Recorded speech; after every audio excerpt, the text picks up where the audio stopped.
Good evening. My name is Andy Engelward, and on behalf of the organizing team for the Lowell Lecture, which includes a great number of people, but I want to do a special call out to Trudy Pires and Gail Dorian for doing as much as they have to organize this wonderful event. And this team wants to welcome you especially on a slightly New England weathery night for showing up. So we're very grateful for you to show up for this special event and for making this parts of a really special time for the Extension School. In a moment, I'll ask Hunt Lambert, Dean of the Extension School, to introduce our esteemed guests for this evening, who will be delivering this year's Lowell Lecture. The lecture series has been made possible by the generosity of the Lowell family, who've been instrumental in a great many ways in supporting the main goal of the Extension School, which is to share the academic and teaching resources of Harvard to the public of Greater Boston, and now with the advent of online technology, to people from around the world. So welcome our online live streaming viewers as well. Welcome all. Tonight, everyone both here in the room as well as online will be invited to join in the question and answer session following the Lowell Lecture. For those online, please feel free to use the chat room feature to do this. And speaking of technology, please also be sure to silence any electronic devices you might have at this point. Thank you. And one last note, we still have a number of copies of Ambassador Hunt's latest book, Rwandan Women Rising, for sale right outside the hall. You might want to pick one up on your way out, and perhaps we could presume on Ambassador Hunt to sign your copy after the talk as well. And now it's my honor to welcome up the Dean of the Extension School, Dean Huntington Lambert.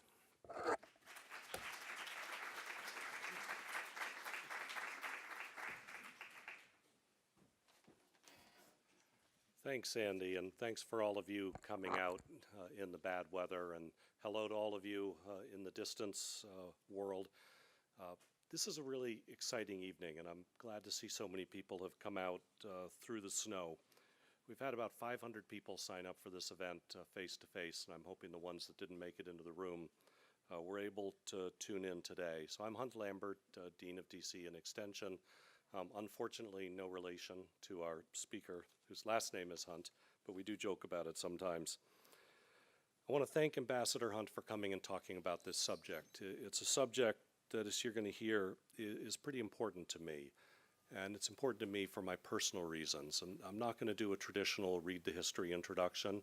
You can all look that up online. I want to talk about why this matters to me, why this matters to us, and why this matters now. Andy mentioned that this is the Lowell Lecture, and that originated in a guy named John Lowell in 1835. And on his deathbed, he rewrote his last will and testament to leave half of his fortune to a thing called the Lowell Institute that would allow evening lectures by Harvard and other leading faculty, and this is the important part, in 1835, to the common women and men of Boston. So in 1835, he was anticipating women being educated at Harvard, quite frankly, long before it occurred to Harvard to do that. So he knew in 1835 something that we are just really beginning to understand and deal with here. I'm also the husband of an absolutely amazing female lawyer litigator who's here, Kelly Lambert. You say hi. And she experienced two things as she came out of law school that touched us for a long time. One was arriving at an interview in Denver, Colorado at a big fancy law firm and having the senior partner say, "You're Kelly Lambert?" She said, "Yes, sir." He said, "Kelly's a boy's name. If I'd known you were a woman, you wouldn't be here," and asked her to leave. She also experienced the reality in the early 80s of working for a law firm and being so sexually harassed by a law partner that they wouldn't deal with that she had to quit. And so she walked the walk of living what these situations do to competent people. But she kept going. And she kept going, and I think she kept going in part because she's absolutely determined, period, but also because of our graduation speaker at college, who was Sandra Day O'Connor, the first woman appointed to the Supreme Court. She graduated third in her class from Stanford Law School, and the only job offer she received was as a secretary, because there were no law firms that would hire women at that time. Think about that for a minute. That's not that long ago. So she started working as a volunteer, unpaid district public attorney in California to start her career. And she talked about this so compellingly in our graduation speech some 500 years ago. No, I think it was about 40 years ago. And she kept saying, because everybody asks, how did you get to the Supreme Court? And she kept saying, one step at a time. And if you look at the history of women's suffrage, women's involvement in the economy and politics, it is very much one step at a time. I've always been a big fan of Margaret Thatcher, a very powerful woman leader in the world, and she had a quote that I've always liked, which is, if you want something said, ask a man. If you want something done, ask a woman. And we've always said, what would Sandra Day O'Connor do when we have hardship? I know another lady who had a big impact on my life. Her name is Suzanne Jalbert, and she lives in Colorado, but she doesn't spend much time there. And she came into my entrepreneurship classes, and she talked about the impact of women's economic independence in third world countries. And she was able to do that because she spent her life on the ground in third world countries, empowering these women who often lived in environments where there were no men, because they were dead or gone or working somewhere else. She was so passionate about this that at one point she and her working partner on the ground were kidnapped, and they beheaded her partner and set her free to carry the message back of what they thought about women helping women in North Africa at the time. And she went back because it mattered. It mattered a lot. And this is what Swanee's going to talk about with us tonight, how much that matters. The project that she talked about in our class was a group of women who had been trying to get a loan from their country for 8 years. They needed a loan to expand their bread baking business so that they could sell and trade with the next village, so that they could secure the supplies their children needed to be able to go to school. They had been trying for 8 years to raise this massive sum of money of $5 US to buy bricks to expand their oven. And Suzanne was able to empower them to do that. They built the oven, they traded the bread, and next time they had their own $5 to buy bicycle parts that they welded together to make a bicycle to extend their distribution channel. Because it made a difference to them and their kids. Because if the women didn't do it in that village, nobody did. And that's how their community was slowly lifted out of abject poverty. In that same spirit, I helped start a company called EnviroFit.org that you can look up online, and also a global social and sustainable enterprises program at Colorado State's School of Business. And a big focus was just what Suzanne talked about, just what Swanee does in the field of how do you make things work. And through EnviroFit, 6 million clean burning cook stoves with heat-powered batteries for lights at night have been installed around the world, converting open fires that polluted the indoor environment and made it so the children couldn't learn, requiring the children to spend all their time collecting fuel for heat and food, and didn't allow the children to go to school, so there was no way to break the lowest level of poverty.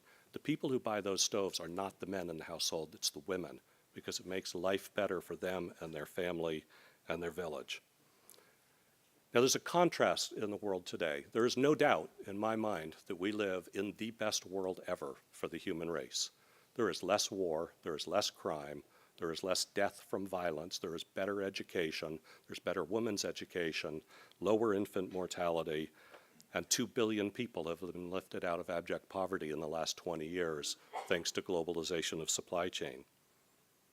But we live at a time, quite frankly, when the male leadership of many countries in the world are doing what many of us think are absolutely egregious things to this moment where things in the world have actually come together and created prospects for great things. So I've been issuing a warning to my male friends, and I'm going to issue it to you to think about because I think of very, very long-term trends. That's a big piece of what I do in my job. Wake up, men, we're obsolete. With robots to handle heavy work and artificial insemination, we're obsolete. The women don't need us. And in long-term trends, if we keep behaving the way we've been behaving, the women won't have us. And then the world, I think, will be a much less attractive place. So I think it's time that we started listening to women, listening hard to women, supporting the women that are running for public office that can represent us. And with that, I want to turn it over to Ambassador Hunt to tell us what this really looks like from her lifelong work, which has all been in this area. So thank you for being here.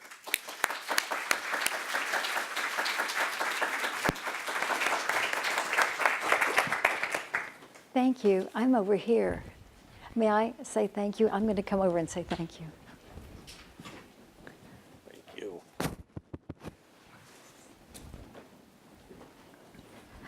So does anyone know that Dean Lambert is sometimes called Dean Hunt? Truly, I love that. So for me, you're Dean Hunt, okay?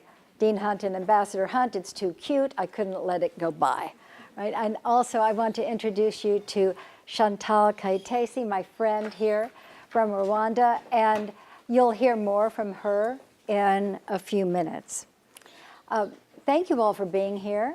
It means a lot to me to look out and see you here, and I hope that the evening and what you'll be hearing and the conversation you'll be contributing to can be as meaningful to you as it was for me to actually pull these thoughts together. So thanks for the opportunity. Being here is actually, I don't think I've told you this, it's actually deeply personal to me, and that is for several reasons. In particular, I'd like to mention my father, who was a very avid anti-communist. And I was recently going through his archives, and I found there, he was born in 1889. So this would have been around, let's say, 1950. And I found the correspondence between Dad and Eleanor Roosevelt. And in it, he is saying, "Dear Mrs. Roosevelt, let me tell you why the United States must withdraw from the United Nations." And then she is saying, "Dear Mr. Hunt, you have been, certainly misinformed, et cetera, et cetera, et cetera." And so it's all at this level right up here. Well, we did not withdraw from the United Nations, as much as Dad worked on it. And then later, I wanted to come to Radcliffe. Like I really wanted to come to Radcliffe. And I wasn't allowed to even consider coming to Radcliffe because it was being run by communists. Now, I'm not sure if you knew that. In fact, all of Harvard was being run by communists, and that was very important to know. And you have to put it in the times, okay, that this was right after World War II, and the Soviets were truly rolling over what became Eastern Europe. I mean, it was a terrible, terrible time. And Dad was a friend of Senator Joe McCarthy with his House Un-American Activities Committee, and he was a friend. He led the march to at the convention to nominate Douglas MacArthur for president, and in fact, that was the model for public service that I grew up with. But you can imagine for me what it means to now be the Eleanor Roosevelt Lecture in Public Policy at Harvard. In fact, not just Harvard, at the Kennedy School, right? Because in 1964, I was, as was Hillary Clinton, I was a Goldwater girl at the 1964 Republican Convention. So that's what I mean. This is really personal for me. Now, I mentioned Hillary because, in fact, she is the reason I became ambassador. And she and I had met, and there was a real connection there. And she, I don't know how it happens, inside the inner sanctum, but somehow, she prevailed in whatever conversations there were, and I was appointed as a political appointee, the ambassador. That was at a time when Vienna was really the last dropping off place before you fell into hell. And it was our Syria of the time as Yugoslavia was falling apart. In just Bosnia, this new state of Bosnia, 4 million people, there were 150,000 people who were essentially murdered by snipers with shelling. There were rape camps. There were concentration camps. It was awful. It was terrible. I don't even have words for the never again, and 50 years later it was happening again. So I was hosting negotiations between two of the three of the warring parties. And so if you can imagine, for 14 days, there were 2 rounds of negotiations. For 14 days, there were these two negotiating groups. And one was down the hall from the other. I was going back and forth. There were maps spread out all across my office, on the floor, on the desk. You know, who gets the river? Where should the line be drawn? Who gets the port? It was that kind of basic questions in negotiations. And then I had them over to our residence when the negotiations were frozen, and we sang around the piano, et cetera, and things loosened up. And so I was really there. I was the host. I wasn't the negotiator, but I was the host. I was really there. Okay, so the negotiations are successful. And we go to the White House for the signing. And in come Presidents Tudjman, Croatia, Izetbegovic, Bosnia, and Clinton. And I looked around at an auditorium smaller than this, but just about this size. And it was, unlike today, it was a sea of gray suits. And here's what was striking to me. Here's the failure part of this story. The failure part is not that it was a sea of gray suits. Put it in context. That would not have been unusual, as awful as that was. The failure part of the story is that I hadn't noticed. And for 14 days and evenings, I was involved in these talks, and I hadn't noticed. And in fact, back in Colorado, I was known as a women's organizer, as a feminist, and God knows, I have loved far too many men. I'm not saying that women are the only ones with good ideas, right? But still, I mean, I was really working on women's rights. And how is it? How is it that I couldn't see it? That's the mystery to me. And then I realized I was pretty nervous about this. Ironically, my background was in organizing women. It wasn't in security. So to flip, I was looking at this through lenses of security. And I completely missed the gender piece of this. And by gender, I use that instead of women, because gender is how men are in relationship to women and how women are in relationship to men and the social roles, et cetera. I didn't look through the gender lens. Boy, did I learn a lot about how easy it is for us to lose that sensitivity, yes, but even just that basic perspective. So you just don't see it, even though the group is 5 feet away from you, and you're standing up just like this and looking, So major lesson for me. Now, to put all of that in the context of especially not just place but time. In 1995, right in the middle of my years there in Vienna, the UN, in fact, held their conference on women, and it was in Beijing. It's one that is well known to many of you, thousands and thousands of women from all across the world. And that conference led to groundbreaking Security Council resolutions that demanded that women be significantly involved in any decisions about war and peace.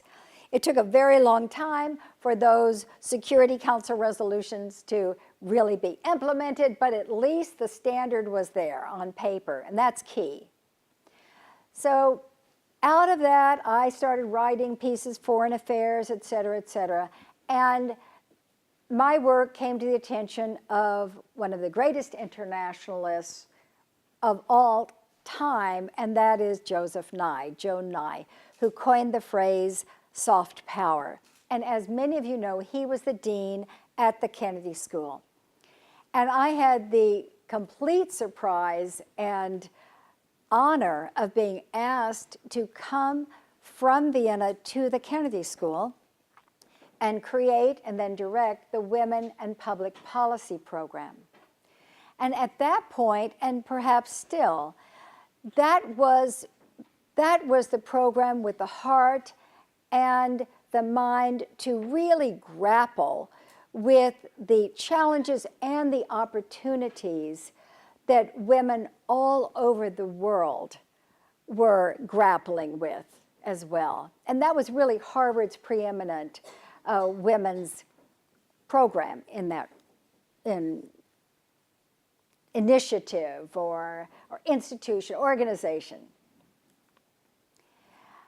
During that time, we brought together, in part because of my experience in Bosnia and my failure story, we brought together 100 women from about 10 conflict zones. And they came not for 3 days, they came for 2 weeks. And in that course of the 2 weeks, they were exchanging all kinds of ideas with each other about what they were experiencing in the middle of those conflicts. And I'm looking at Chantal because it was the kind of stories that you have told me that we were hearing from them. We invited also policymakers to come from the State Department, and they did, the White House, the Department of Defense, from the United Nations, from the European Union, 100 of them. I mean, I couldn't believe they came on their own nickel, 100 of these policymakers, because when they got into small groups, what we said to them and what they realized, they were not the experts. In fact, the women like Chantal, whom you're going to hear from, the women like Chantal were the experts. The policymakers, they were looking through the lenses of security, right? And they weren't looking through the eyes of the women to know really and truly what was happening on the ground, really and truly, in the most practical ways, what had caused the war and what had to be done to bring peace and stability to that region, to the world, really. So at the same time as all of this was ginning up at Harvard, I was able to start on the side the Institute for Inclusive Security. And that's an organization that's Washington-based that is looking at continuing this question about how do we change the world by elevating the voices of women so that the policymakers will understand that they must have those women at the negotiating table. You'll find some themes here that become interwoven as I'm speaking about the difference it makes if you have women at the policy table. You all, this is a hard sell, even with particularly the men. I had one man at the State Department, the head of policy and planning. I was, as I often am, in there advocating, trying to make as big a nuisance as I can of myself, so they will do what I say so that I'll leave their office, okay? And he said, look, Swanee, you're pushing on an open door. And I said, yeah, but it's a swinging door. And that was really true. So imagine this, Iraq. So we'll go from Bosnia to Iraq, okay? Iraq, right after shock and awe, where we bombed the hell out of Baghdad, right? I go to the Pentagon. And I meet with the general who is running that operation from Washington. And I say, General, I have to talk to you right now. Ambassador Hunt, I'm so glad that you took the time to come to see me. Yes, General. So this is the moment. This is the moment right now. Don't wait. This is the moment right now. You must bring in the women. And I'll tell you why. The women, not as victims, as agents here, the women know which disaffected teenagers have the weapons under their mattresses. The women are seen as less threatening. They can go places the men can't go. They are your ideal sources of information. The women are used to being bridges across the different parties. The women, they are so highly invested in stopping this, in part because of their family members. The women will help you achieve your military objective. The women, I'm telling him a list of 15 reasons he must get the women in right now because for the cause of security, to stabilize that situation. Bring them in now, don't wait. He said, Ambassador Hunt, thank you so much for the time you've devoted to this meeting, and I want to assure you that we will address women's issues as soon as we have the place secure. Thank you. Thank you for shaking your head like you can't believe it. Believe it, though. Believe it. I thought, say what? You know, like we would say in Texas, say what? Yeah. I wasn't talking about cervical cancer. No. I was talking about security. I was talking about inclusive security. He wanted to do the right thing. So I don't want you all to leave that story with thinking, oh, this is hopeless. This is hopeless. So instead, I would like for you to come with me to a place where I have spent considerable amount of time, but actually much more, not just energy, but my heart. And as I said, this is my friend Chantal Kayitesi, and Chantal, I'm just going to ask you to say something. I don't want to talk about genocide to you, right? I don't want to talk about something like a genocide. I would like to introduce you to Chantal, who is actually a character in the book, and it is an honor and a joy that you're living here now, and an honor to me that you accepted the invitation to be here this morning. And I asked Chantal if she'll take just a few minutes, because my job in the book was to raise the voices, to lift up the voices of the women. It's mostly women in the book. And so you get to hear the kinds of things I heard as I worked on this book. Good evening. And if you want to stand up, feel free. First, I would like to thank you for inviting me tonight. And Ambassador Hunt, we have done this before, talking about Rwanda and the role of women. As you said, my name is Chantal, and in 1994, I was in Rwanda. She said we don't want to talk about the genocide, but the genocide is part of our life. We're going to talk a little bit about the genocide. I want you to talk about the genocide, not me. And A by the way, bit. your voice isn't coming through this anyway, so you can just hold it down here. It is? No. What I mean is your voice is coming through there, Okay. and so you can just hold that down. Okay. So in 1994, I was living in Kigali. I was living with my husband and my baby, who was 2 months old. As you know, that's when the genocide started. It was in April. It was my birthday, April 7th. And when the killing started, it was chaos. All over the country, Tutsi were being killed. So me and my husband and my family were Tutsi. So we were being hunted. In a few weeks, we couldn't hide. Everybody had to have an ID card that said you are Hutu. If you're Tutsi, they'll kill you.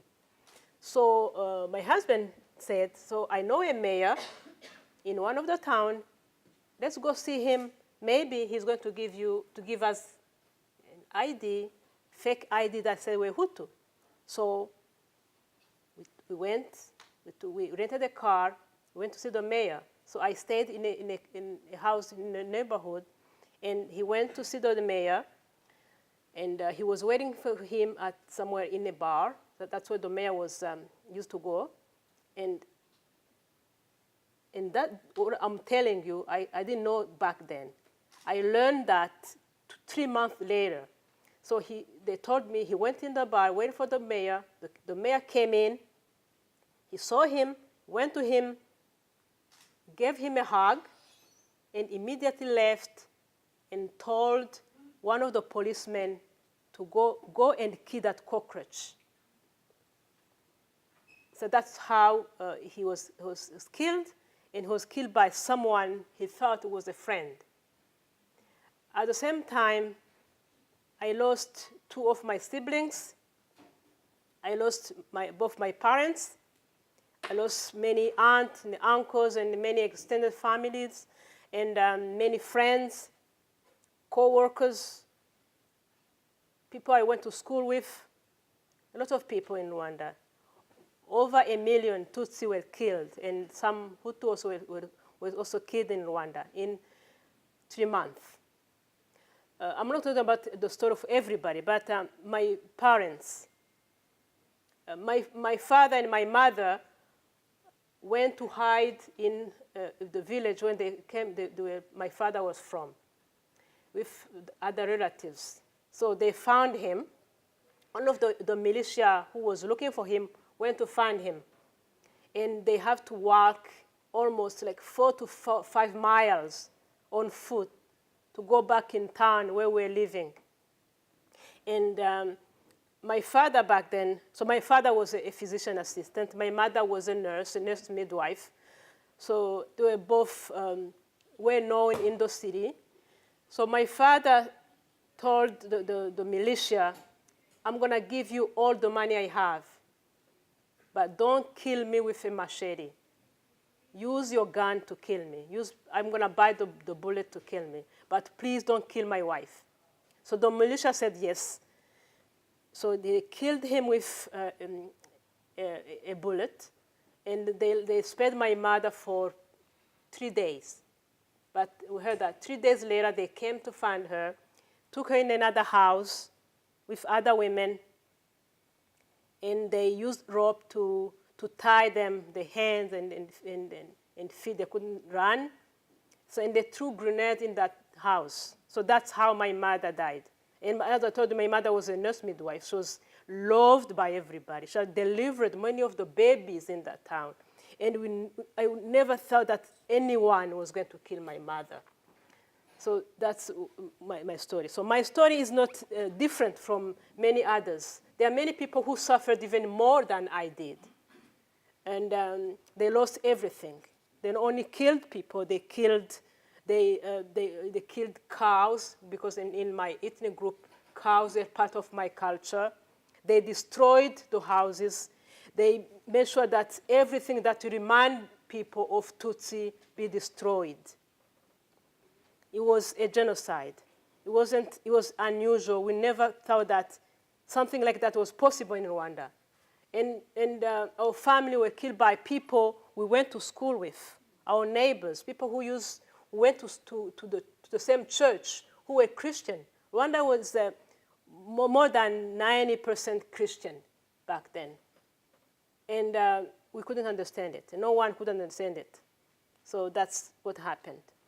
Then, why am I talking about the genocide now? I'm not talking about just to remind you of the horror of the genocide. I want also to tell the story of the survivors. Because after the genocide, we start to meet as survivors to kind of discuss and try to understand exactly what happened. And as women, we were asking ourselves, what are we going to do? How are we going to raise our children? How are we going to be able to sustain ourselves in this new country where we know nobody, when we have nothing? And I was living in Kigali, and then I heard that a few women I knew were meeting, and I said, okay, I need to meet with them. So I went to the meeting site. It wasn't a room like this. It was outside.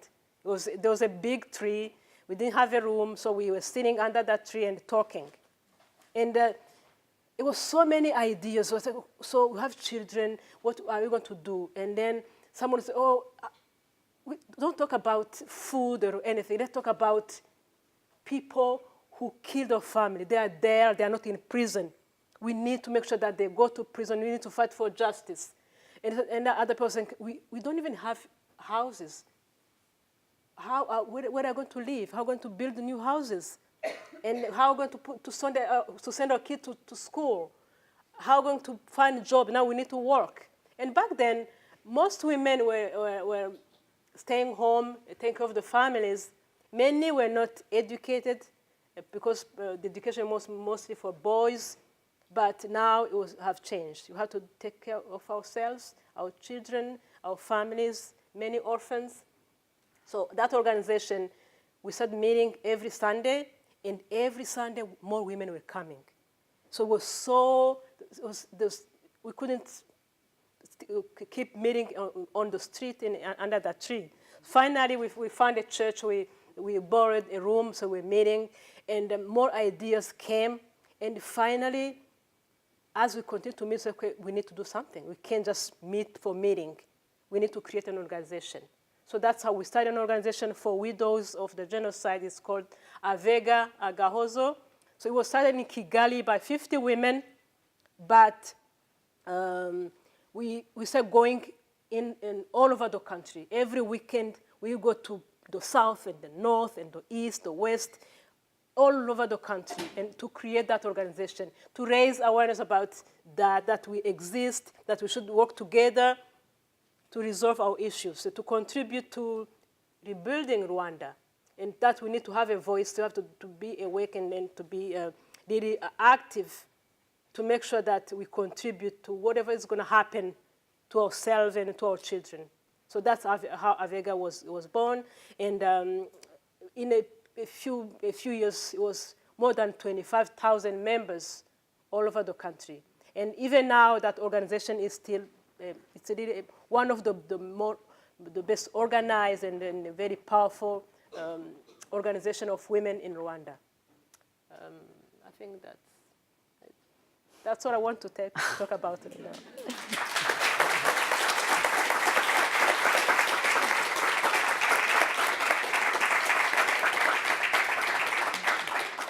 And so now what you've heard is the real person talking about the real story, et cetera, and I'll try to lay out for you the real consequence of that as you see the whole system of what then happened. I ended up going to Rwanda myself because of this large gathering of women from all these other countries, and because now I had become deeply committed to this idea of working on stopping conflict by elevating women. And so Rwanda had really piqued my interest in a very serious way, because it seemed to me that when they helped rescue, when you all helped rescue your country, you were creating then a model for the entire world. And in fact, Chantal, when I go to classrooms, let's say, or any kind of rooms where I'm speaking about this whole idea of women and war, et cetera, and I say, by the way, does anyone know the country that has the highest percentage of women in parliament in the world? Everyone knows it. It's Sweden, right? No. Norway? No. Iceland? No. And somebody in the back says, Rwanda. And I say, yeah. And everyone else turns and looks at that person and says, like, how did you know that, you idiot? You know, and but boy, it's true, and it's true really big time, because it's not just the women in the parliament. About half the president's cabinet and close to half of the entire judiciary is female. And I was determined to figure out why. And so hence 16-year, I didn't mean it to be a longitudinal study, but it just took me that long to write this book, which you were just talking about, Dean Hunt. And so it's the story of Chantal and your sisters and how you all organized across the country. So if you imagine, then the genocide doesn't just kill people, it cracks open the culture. When you have something that cataclysmic that happens, cracks open the culture. Now, women in Rwanda described to me how before the genocide, if there were men and women in any kind of public place, a woman was not to speak. She was taught, the men should speak, you're to be silent. I heard this over and over. How did they go from that to being 64% of the parliament? How is that possible? Well, it's kind of like the genocide, just all the cards go up in the air and they land wherever they land. And they landed in a place that has instructions for us for security, and by that I mean an inclusive security. So what you had is the forces that are going to stop the genocide, the Rwandan Patriotic Front. They enter Kigali, the capital, and the general, Paul Kagame, says to his lieutenant colonel at the time, Rose, you're the mayor. You're the mayor of what? You're the mayor of a capital that doesn't have a piece of paper, where everything is destroyed. Not just that, there are thousands of bodies on the sidewalks, in the streets that are decomposing. You've got all these children roaming around, hundreds, thousands of children looking for their parents. Their parents are in those bodies, in those piles of bodies.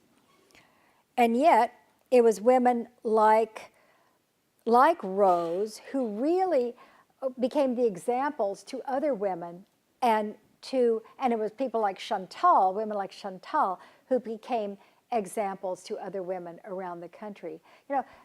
So let's say you've been, and you all, these stories are, this is not an exception. Let's say you've been gang raped, you have an infant, you're now in, semi-unconscious because of the experience, your baby's crying, you come to your baby is hungry. It's not just that you have to feed your baby now, it's that you have 2 other children who've been hacked to death and you've got to do something about the body parts, all right? So what do? Do you say, oh, I'm so traumatized, I really can't do anything? Probably not. You probably start figuring out how you are going to dig some kind of grave, some hole, something to cover up what is left of your children. And one of the priests I talked to described how after the genocide, what he saw as a pattern was that men were so traumatized that they tended to really shut down. And the women, they didn't have that option. They didn't feel like they had that option. Like they just had to lean forward into the situation. And that became part of the source of how they ended up being such a force in the country. There was this pull from the top, from political leadership, like the general, Paul Kagame, who said to Rose, you're now the mayor. But there was this very important push-up from the bottom. And that push-up came from civil society. And it came from women-only village councils, because since a woman wasn't supposed to speak, if a man was involved in, let's say, the village council, so they created women-only councils. There are 15,000 of them, 15,000 villages, so each one had their own council. And then you had to run for a place on that council. And then there was another council, a smaller number, right? And you had to run for the place there, and then there, and there, all the way 5 layers. By the time you get to the top, you've run for office 5 times. You know an awful lot about the country, what's going on. Your name is well known. And then you run for a place in the parliament. And you've gotten yourself on the Constitutional Drafting Committee so that you've helped create a 30% quota. So you fill those 30%, that doesn't get you to 60%. How did that happen? Because the women who had been in those safe seats, they've told me this, several of them. My name was well known. I knew what I was doing. I thought I would give that seat, give it up, so that one of my sisters could take it, someone who wasn't as well known, and I could run against the men. That's how it happened. And that's what I wanted to track, was just how did this all come to be? So does it make a difference? Of course. It makes a huge difference. Before the genocide, the men's illiteracy rate was 35%, women's was 51%.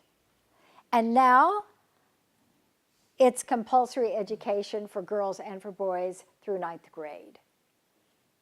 You talk about a massive swing.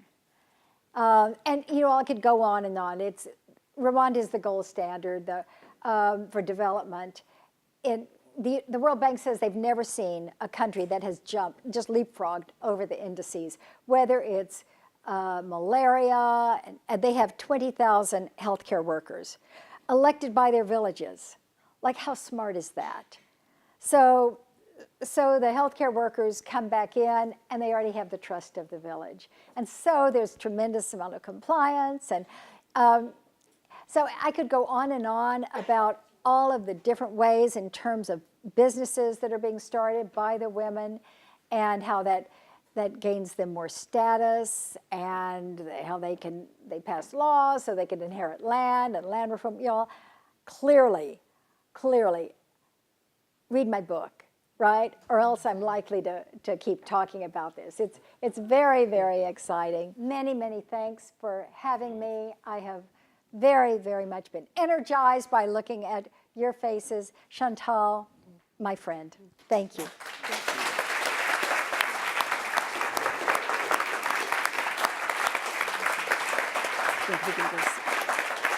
That's okay. So thank you all again for being here, and the distance viewers as well. I want to wrap up, not just thanking, but I'm going to try to summarize this entire thing into 2 words, which is one of my favorite things to do, is to summarize. And it's a quote from Ambassador Hunt, and it's the message I take from this at its absolute root, is the responsibility of all of us is to build peace. That word is very rarely used. She was the first one that wrote it down. But if you think about what connects the people on the ground to the policy in the village, to the policy in the country, to the international support systems, it's the people that are committed to build peace. So let's be those people and empower those people. And thank Chantal and the ambassador again. Thank you. Thank you.